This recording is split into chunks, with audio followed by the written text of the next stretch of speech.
ऐसे मोड़े वो सब जले, उसके लिए बारूद डालते हैं, फंगस ना लगे उसके लिए और चीज डाले जाते हैं। ऐसे करके बहुत ही अलग प्रकार से वो चीजें बनती हैं। तो वो अब धूप नहीं रही है, वो बहुत एक अलग दुनिया हो गई है। तो वो ऐसी चीजें मत जलाओ। तो ये मैं क्या बताया था, अगरबत्ती, जो अगर से बनी हुई जो बत्ती होती है उसको कहा जाता है अगरबत्ती।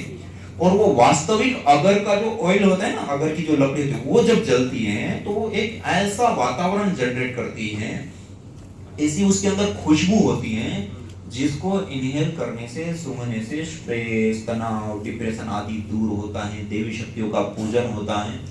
आज यूएसए आदि कई देशों में उसका विशेष रूप से प्रयोग होता है और 70 से 80 लाख रुपए लीटर बिकता है। कितना उसका जो ऑयल होता है, कितना?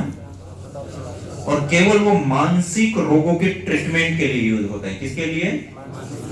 मानसिक रोग। और हमारे यहाँ परंपरागत सहज स्वाभाविक रूप से हमें मिला हुआ है कि अगर की पत्ती या अगर का लकड़ी का टुकड़ा ही थोड़ा सा अंगारों पे पलट दो। सबसे ज्यादा, उससे भी ज्यादा विशेष होता है गुगुल। क्या होता है? एसी को बंद कर दो।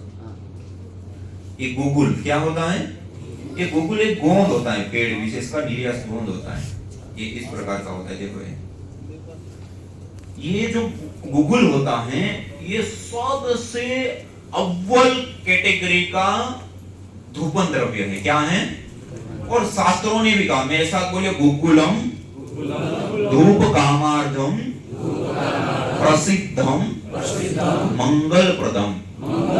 गुगुल धूप कार्य के लिए प्रसिद्ध है, जीवन के लिए मंगलदायी होता है। आगे बोलिए, बाह्याभ्यंतर देहस्य शोधनार्थम प्रकल्पयेत। शरीर के आभ्यंतर और बाह्य दोनों ही प्रकार का शोधन करता है। वात, पित्त और कफ का संतुलन करता है। मेरे साथ बोलिए, घृत बुलबुलो हो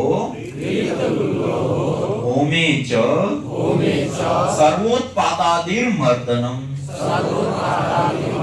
घी और गुगुल से किया गया हवन सभी प्रकार, चाहे मानसिक उत्पाद हो चाहे शारीरिक उत्पाद हो, बीमारी आदि, उसका मर्दन कर देता है, उसको दूर कर देता है, नष्ट कर देता है। और अथर्ववेद के अंदर तो एक पूरा सूक्त आता है जो गुगुल की ही महिमा को गाता है। मेरे साथ साथ बोलिए, नतम यक्ष्मा अरुंधते नैनम शपथो अश्नुते यम भेषजस्य बुलबुलोः शूर्भिर्गन्धो अश्नुते। ये अथर्ववेद के अंदर नतम यक्ष्मा अरुंधते नैनम शपथो। नतम यक्ष्मा, यक्ष्मा माने जो सूक्ष्म जीवातों या बैक्टीरिया, वायरस, फंगस जनित जो रोग होते हैं जिससे क्लेश, शरीर क्लेश होना शुरू हो जाता है। क्या हो जाता है?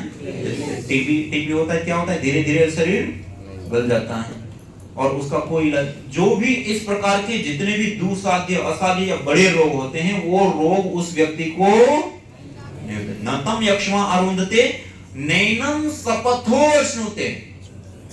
जिस घर में, जिस स्थान पे भेषज औषध गुगुल, भेषजस्य बुलबुलो, भेषज औषध गुगुल की सुरभि होती है, सुगंधी होती है, धूपन होता है, उस स्थान पे किसी प्रकार की कोई नेगेटिविटी, नेगेटिव ऊर्जा और यहाँ तक कि किसी के द्वारा किया गया गलत टोटला आदि भी और दिया गया श्राप भी उस घर परिवार को नहीं लगता है। यहाँ पर गुगुल की ध्वनि होती है। कितना बड़ा बता दिया अथर्ववेद के अंदर बता, और भी बहुत महिमा बताई है गुगुल के विषय में। तो ये तो आपको प्रसंगवश मैंने थोड़ा बताया। तो हमें प्रतिदिन अपने घर की जो पूजा करते हैं ना, तो पूजा में कुछ नहीं, ये जो धूपबत्ती अगरबत्ती तो बहुत अलग दुनिया में, क्योंकि वो बिजनेस के उसमें आ गया ना, बहुत गलत वो चीजें होती है। वो स्वास्थ्य के लिए तो ठीक है ही नहीं, पूजा के नाम पे तो उसमें टोपा भी कुछ नहीं होता है। तो ये हवन कीजिए। क्या कीजिए? हवन। और दूसरा, ये गुगुल की धुनी, अपने घर की गाय के गोबर का उपला लिया, थोड़ा जला लिया, उसी के ऊपर गुगुल दे करके और उसकी धुनी कीजिए। सबसे स्वास्थ्य के लिए भी और देवी पूजा के रूप में भी सबसे श्रेष्ठ कोई पूजा है तो हवन है। क्या है? हवन और धूपन है। तो ये गुगुल के विषय में आपको थोड़ा बताएं।